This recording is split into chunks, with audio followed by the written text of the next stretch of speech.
Hello, आप सबका मेरे चैनल स्प्रेडिंग द ज्ञान में स्वागत और अभिनंदन है। मैं पुलिस अधिनियम 1861 के कुछ इम्पॉर्टेंट क्वेश्चंस बताने जा रही हूँ, जो कि आपके लिए बहुत ही इम्पॉर्टेंट है। और प्लीज़ मेरी वीडियो लास्ट तक देख लीजिएगा, क्योंकि मैंने बताया था कि यूपी एपीओ के लिए आपका जो सिलेबस है, इसमें पुलिस एक्ट और पुलिस रिकमेंडेशन से 15 क्वेश्चन आते हैं, जिसमें पुलिस एक्ट से जो है 8 क्वेश्चन आते हैं। तो अगर आप ये वीडियो देख लेंगे तो आपके आठों क्वेश्चन सही हो जाएंगे और जो है आपको सफलता मिल जाएगी। आइए देखते हैं। पहला क्वेश्चन है कि पुलिस उत्तर प्रदेश संशोधन अधिनियम 2001 के प्रवृत्त होने की तिथि क्या है। क्या कह रहा है? पुलिस उत्तर प्रदेश संशोधन अधिनियम 2001 के प्रवृत्त होने की तिथि क्या है। ए ऑप्शन है 15 अगस्त 2001, बी ऑप्शन है 26 जनवरी 2001, सी ऑप्शन है 10 अगस्त 2001 और डी ऑप्शन है 14 मार्च 2001। तो सी वाला ऑप्शन वाला ऑप्शन सही होगा कि 10 अगस्त 2001। ठीक है, जो पुलिस संशोधन अधिनियम आया था वह 10 अगस्त 2001 को प्रवर्तन तिथि है। सी वाला ऑप्शन वाला ऑप्शन सही है। आगे क्वेश्चन है कि पुलिस अधिनियम 1861 पारित किया गया था। ए ऑप्शन है 22 मार्च 1862, बी ऑप्शन है 17 मार्च 1862, सी ऑप्शन है 10 मार्च 1862, द ऑप्शन है 12 मार्च 1862। तो ये वाला ऑप्शन सही होगा 22 मार्च 1862 को।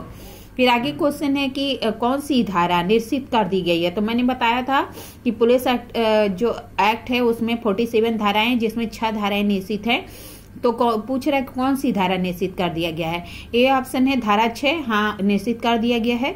धारा बी ऑप्शन है धारा 11, यह भी निश्चित है। सी ऑप्शन है धारा 38 से लेके 41, तो ये भी जो है निश्चित है।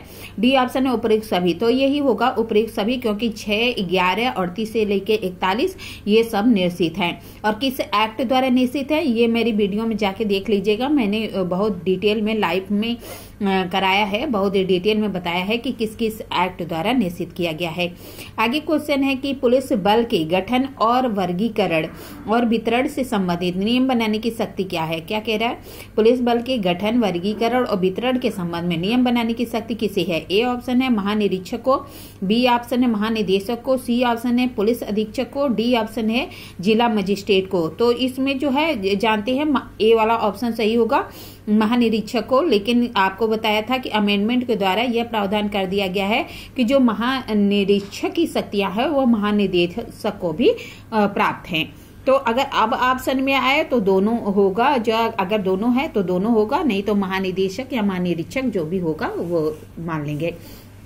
फिर आगे है कि उत्तर प्रदेश संशोधन अधिनियम 2001 के द्वारा पुलिस अधिनियम 1861 के अंतर्गत जोड़ी गई धाराएं। क्या कह रहा है? उत्तर प्रदेश जो संशोधन अधिनियम 2001 आया था उसके द्वारा पुलिस अधिनियम 1861 के अंतर्गत जोड़ी गई धाराएं। ए ऑप्शन है धारा 2A, बी ऑप्शन है धारा 8 जो है ए, सी ऑप्शन है उपयुक्त दोनों और डी ऑप्शन है केवल 8A।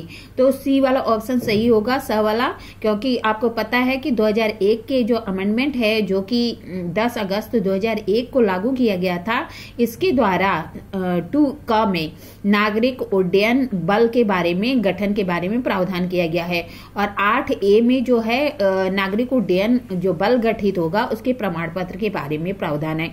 तो सी वाला या स वाला सही होगा, उपयुक्त दोनों।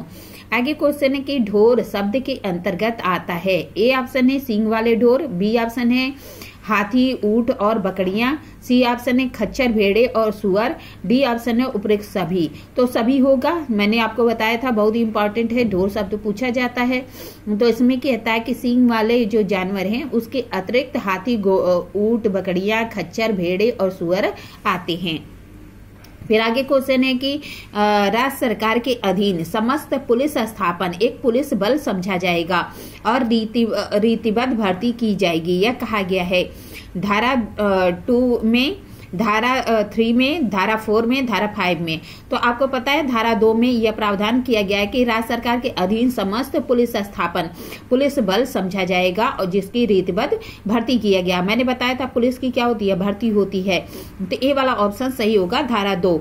आगे क्वेश्चन है कि पुलिस बल के अधीनस्थ पंक्ति के सदस्यों का वेतन और सेवा शर्तें या अन्य शर्तें कौन निर्धारित करता है? ए ऑप्शन है राज्य सरकार, बी ऑप्शन है केंद्र सरकार, सी ऑप्शन है महानिरीक्षक और डी ऑप्शन है कि महानिदेशक।